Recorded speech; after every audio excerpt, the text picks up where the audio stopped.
Well, what is going on, Bills Mafia? So good to see you.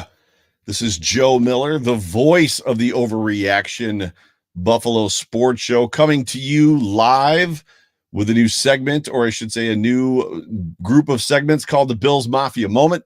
And this is just going to be an opportunity for me as a content creator to kind of do something different. So this is the very first one I've ever done. It's on the Overreaction Sports Show YouTube channel. And my expectation, my hope, what I want to have happen for this show is just an opportunity for me to come on, do quick breaks, so news breaks, things that have recently happened, things that have come up, do some kind of fun interviews. If I'm ever at camp or at a practice or at a gathering, to be able to do some things on my phone, if you will, just some off the cuff, maybe not quite as polished things. But as you can see, I don't even have really graphics worked out yet. And I wanted to jump on this time for the very first time to talk about something that dropped today, something that broke today for the Buffalo Bills. And that is the actual depth chart. So the depth chart for the first 2022 depth chart broke today for the Buffalo Bills. And that's what I've got in front of you right now. And I just want to go through this really, really quick, because in my opinion, this is some good stuff. This is really, really super interesting. And I've already got a guest. What's up, Richard Rush? You of all people, of course, would find me on my very first live Mafia moment. But so welcome to you. But what I want to do is I want to just go through this because there's some interesting things based on what is here, kind of against what I've seen at camp and what we saw at the red versus blue game. But as you're looking at this, hopefully you can see it. I know that it's kind of small. I probably could have blown it up and done it in a couple different pages, but I'll give you the nuts and bolts of what's here. So the Buffalo Bills have slated on offense. They've got Gabe Davis at wide receiver, at the first wide receiver position, which is actually the Y receiver. And I would say that is not necessarily a surprise to us. So your starting wide receiver is Gabe Davis. Your starting left tackle, Deion Dawkins. Starting left guard, and this was a topic of conversation here recently, is actually Roger Saffold, which I don't think that's a surprise to any of us. Roger came in, said that he was going to play left guard rather. Ryan Bates, as we all know, played right guard last year, the last 5 games of the season, played left guard the last 5 games of the season, played very, very well. And there was a little bit of concern even from me about moving him to right guard, but apparently, as they've talked about, and he talked about in his interview this past week, he's played all 5 positions. He knows them well. So he is effectively moving officially to right guard as per this depth chart. At the center position, no surprise, Mitch Morse. Again, we talked about right guard already being Ryan Bates. Right now, they've got right tackle slated as David Quisenberry, and that's because of the injury, I believe, to Spencer Brown. Now, Spencer Brown, I would expect, for all intents and purposes, when he is healthy, is going to come back and get his position back. However, it's important to note, David Quisenberry has started at the NFL level a lot, most recently with the Titans last year. Tight end, Dawson Knox, and behind him is O.J. Howard and then Tommy Sweeney. Quarterback, no surprise, Josh Allen. Running back, the running back situation is kind of interesting in that they've got Devin Singletary slated as the number 1, RB1, RB2 being Zach Moss, and then the RB3 being James Cook. Tayvon Jones being the 5th behind Duke Johnson. I've already kind of said, and I think we would all agree that Duke Johnson is probably not long for this roster. Fullback, Reggie Gilliam. And then wide receiver in the slot, the Z guy is Isaiah McKenzie right now at the number 1 spot. And then the X receiver is, obviously no surprise, Stephon Diggs. Now, what I want to talk about real quick is there's a little bit of a change up on offense. What I didn't give you was the depth positions as far as the wide receivers go, because as you know, if you've been paying attention to my show, the Overreaction Buffalo Sports Show, for me this offseason and through training camp and with preseason coming, the most important and fun thing for me to watch, or thing that I was going to be excited about, was going to be the wide receiver group. So the Bills, as I already told you, have Gabe Davis at number 1 for the Y. They've got Isaiah Hodgins slated at number 2, Marquez Stevenson, who right now is injured, behind him at number 3. In the slot, they've got, as I said, Isaiah McKenzie, Jamison Crowder is the number 2, and Khalil Shakir as the number 3, which is very interesting to me because from what I have witnessed in camp, Khalil Shakir has played quite well. We've seen all of the highlight reels. We saw the incredible catch at the red versus blue game. Jamison Crowder came in and was injured for the start of camp. And to be honest with you, has had a little bit of a slow start since having returned to the lineup with Josh Allen. Just this week, they were talking about Jamison Crowder working on his chemistry with Josh Allen this past week. So there's the first surprise.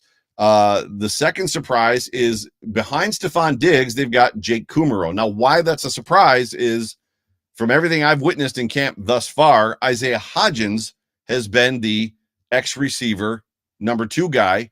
And then Jake was injured, but Jake kind of came in and I wasn't really sure where he was. It looked like he was playing the Y, but they have flip-flopped those guys. So Jake is the X number 2, Isaiah is the Y number 2. Now, why that's interesting is because, as we all know, we are very deep at wide receiver, incredibly deep. We don't know exactly how many they're going to keep, whether it's 6 or 7.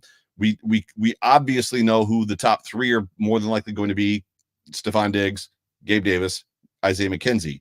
You don't foresee them cutting Khalil Shakir, who's a rookie who is actually playing very, very well. From there, it comes into, well, who's left? Well, there's a lot of guys left. Jamison Crowder is a guy that the Bills have picked up from the Jets who has a lot of talent. And then you've got a guy like Jake Kumerow, touchdown Jesus, that Bills Mafia and a lot of NFL fans, if you're in Green Bay, know that name and love that guy. Aaron Rodgers loves that guy. Jake plays special teams. And then the bubble begins to happen, right? And the person that has kind of always been first on that bubble is Isaiah Hodgins, but it has been well documented and very well reported that Isaiah Hodgins has been having a monster camp once again.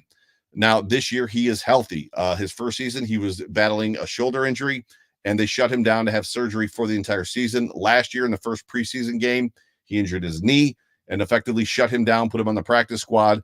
And this year, not only is he playing well, but they're also playing him on special teams, which kind of gives him that edge over some of the other guys that maybe don't play special teams. So they're giving him every chance. But the surprise here for me is that they've got him slated as the number 2 Y receiver versus the number 2 X, which is what we've seen all through training camp. Now to the defense.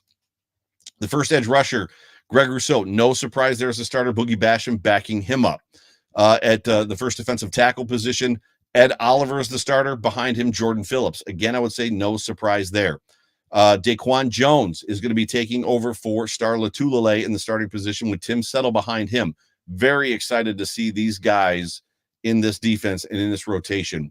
On the edge, Von Miller, no surprise. AJ Epinesa behind him, and then Shaq Lawson behind AJ Epinesa. That, to me, we'll see how that goes. We know that Shaq is more of an edge setter, a run defender, whereas AJ Epinesa, the hope is that he can be a true pass rusher. And I think he was slated, or somebody came out and said that he had one of the fastest get-offs last year off the line of scrimmage in the entire NFL. First linebacker, I should say, Matt Milano, no surprise. Andre Smith behind him. The second one, Tremaine Edmonds, Terrell Bernard behind him, and then Tyler Medikevich, special teamer, and then Tyrell Dotson in the will linebacker spot, and then some other guys behind him. Nickel, Taron Johnson, no surprise, with Saram Neal, who's been playing on the boundary a little bit.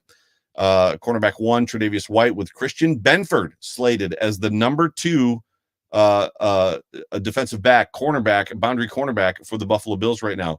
On the other side, on the boundary, Dane Jackson, and then Kair Elam behind Dane Jackson right now. As far as when you look at this defensive depth chart, that is a little bit surprising, especially when you consider, or I just kind of alluded to, I didn't even infer it, I said it.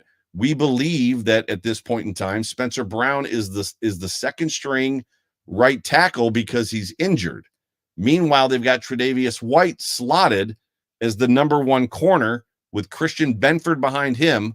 Dane Jackson is the number 2, Kair Elam behind him. That, to me, there's a lot to be talked about there, and I'm sure tomorrow on Wednesday on the Hump Day Hotline, Jay Spence the King and myself will break this down further, but there's a lot of conversation to be had there in the sense of like what's going on. Another one, the first safety position is Jordan Poyer, who is right now injured. So as I begin to build this argument over, the injured guy not losing his position, and then we go back and we look at Spencer Brown in the number 2 spot behind David Quisenberry, you have to begin to wonder kind of what's going on there, and if Spencer Brown really has been actually moved to the number 2 spot. And the final safety is, of course, Micah Hyde with DeMar Hamlin, and I did not say Jordan Poyer's backup they've got as Jaquan Johnson once again this year. Specialist, kicker, Tyler Bass. Punter, Matt Hawk. And then Matt Araiza right now is the number 2. Holder, Matt Hawk is number 1. Matt Araiza is number 2. Punt returner, they've got number 1 slated as Tayvon Austin. Now that is going to, as we talked about, wide receivers and how many they're going to keep.